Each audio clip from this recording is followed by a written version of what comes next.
this is David Ware from the State Archives, and I'm speaking to you today in anticipation of the day on which this video will premiere, which is August 26th, which ought to be a national holiday, in my humble opinion. August 26th, 2020 marks the 100th anniversary of the ratification of the 19th Amendment, establishing nationwide the right of women to vote in elections at every level. This is a really big deal because it marked the culmination of a great campaign, decades in the making, based in other American reform movements, based in women's desire to have some say in how their society, the one in which they lived and worked, would treat them. At any rate, here at the Arkansas State Archives, we preserve a number of materials which we make available for people who want to learn more about the origins of suffrage in Arkansas.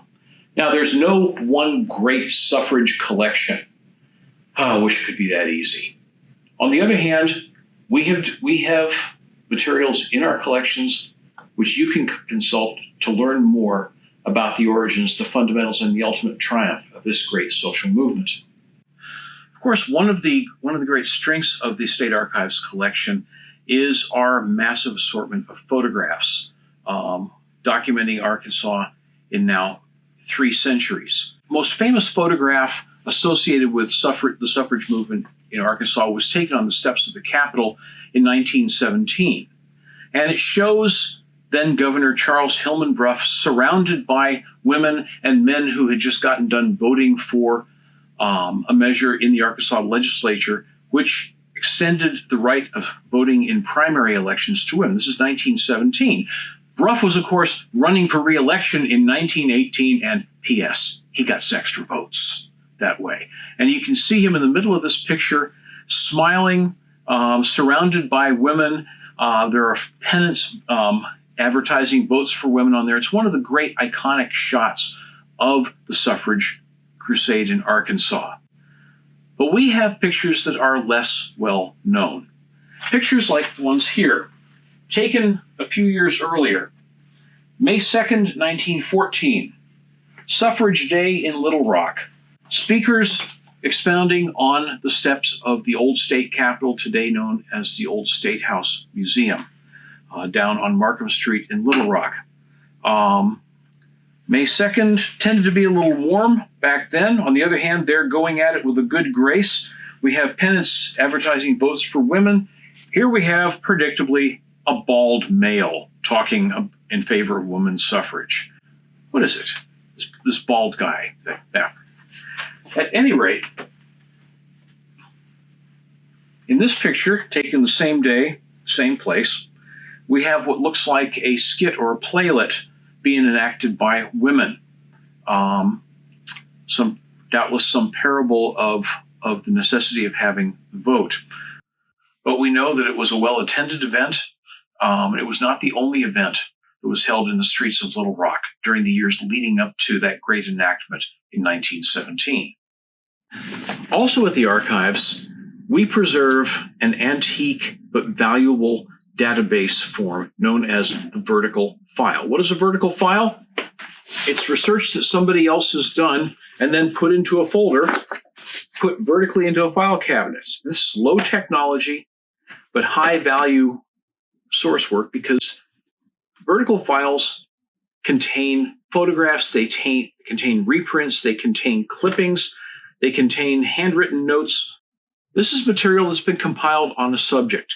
This is concentrated material, which saves you at least a bit of legwork. And I don't know anybody who wouldn't mind missing a little time in front of a microfilm viewer if they can help it, right? We have a number of files dealing with women's suffrage. We have this general articles on women's suffrage. We have other files in here. Suffice it to say, we have about 10 inches worth of vertical file material in this drawer alone. And we have other vertical files dealing with women's suffrage in Arkansas scattered throughout our collection. At the archives, we also preserve materials, collections, and publications from individuals prominent or instrumental in the women's suffrage movement. One of my favorites is one of the literary figures of early 20th century Arkansas, Bernie Babcock.